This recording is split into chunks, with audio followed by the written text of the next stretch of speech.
Stress can create chronic disease and cancer. When we consider the role that stress plays in the body, we know that it pulls our hormones out of balance.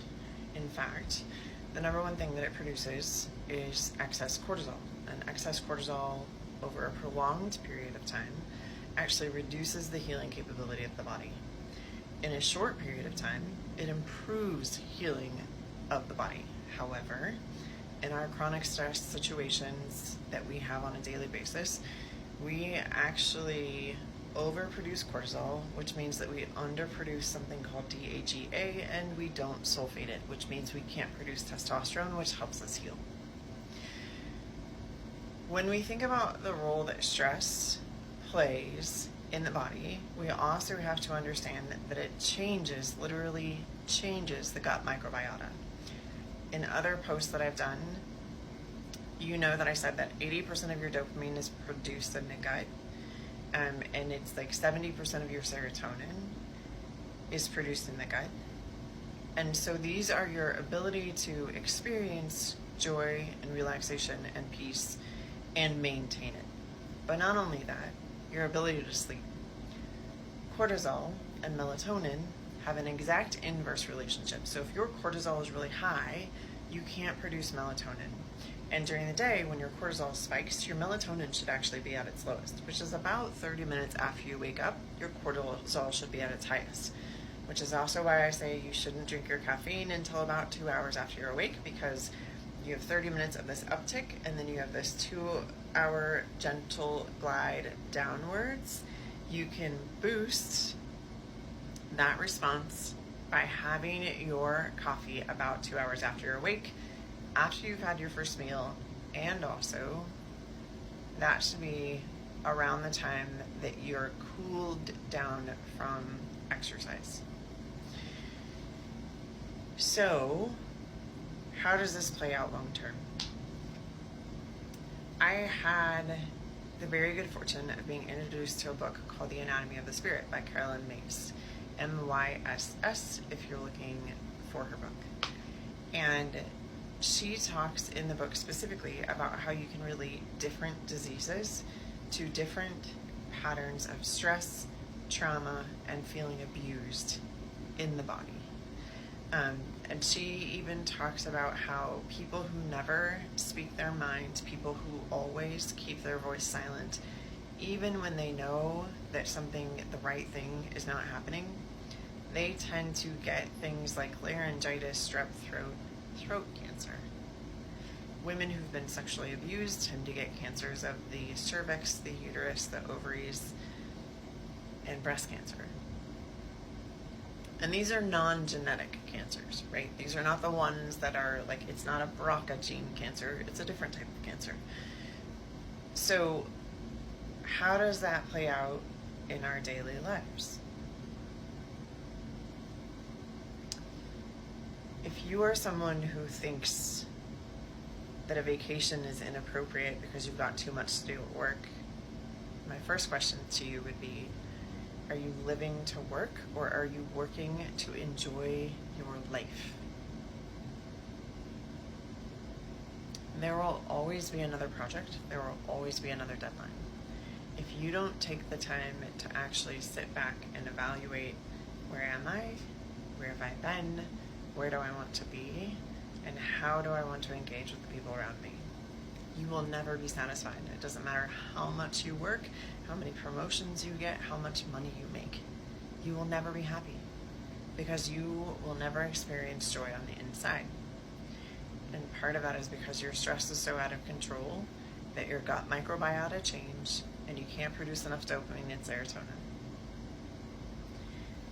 The other thing is, when we are constantly in a state of stress, no matter how much we think we're managing that, our children experience that stress. And there is research that proves that trauma can be passed down generationally. So if you are someone who has grown up in a severely traumatic experience, parents with mental illness, sexual assault as a young child, and you want to break the cycle, you have to do the work.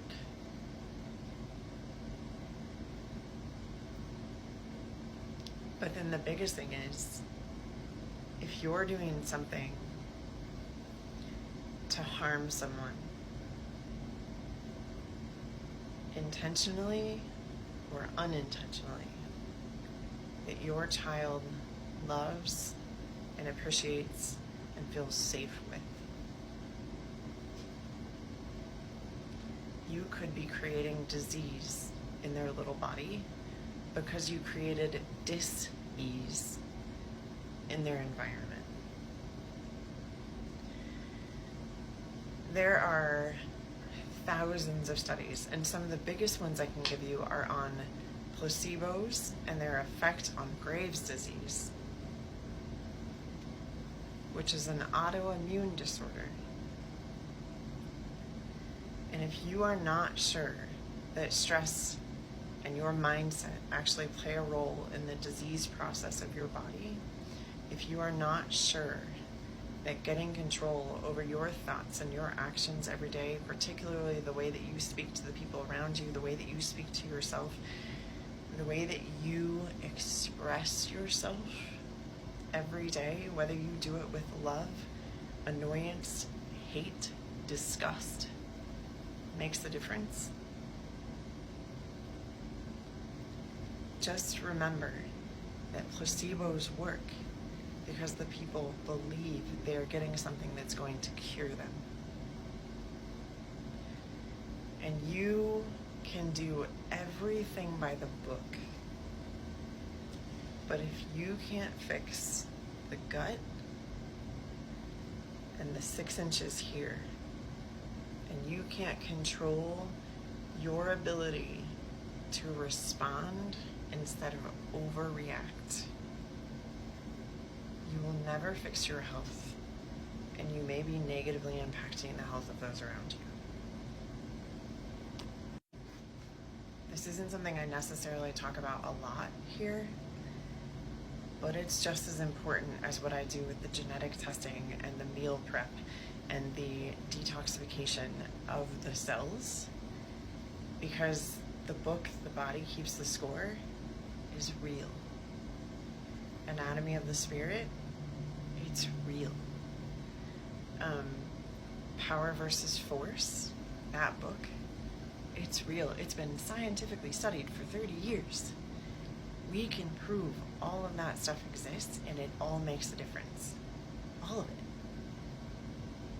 It's why when I'm working with a person on their overall health, restoring their health, reversing their disease process, diabetes type 2, autoimmune colitis, Crohn's disease, all of that, it's why I know that my program works. Because I'm not just working at a surface level and saying you need to eat like this, you need to exercise like this, you need to think like this. I'm actually making them do the work that gets to the parts that they don't necessarily want to deal with, because it's important parts. If you're interested in learning more, please reach out to me.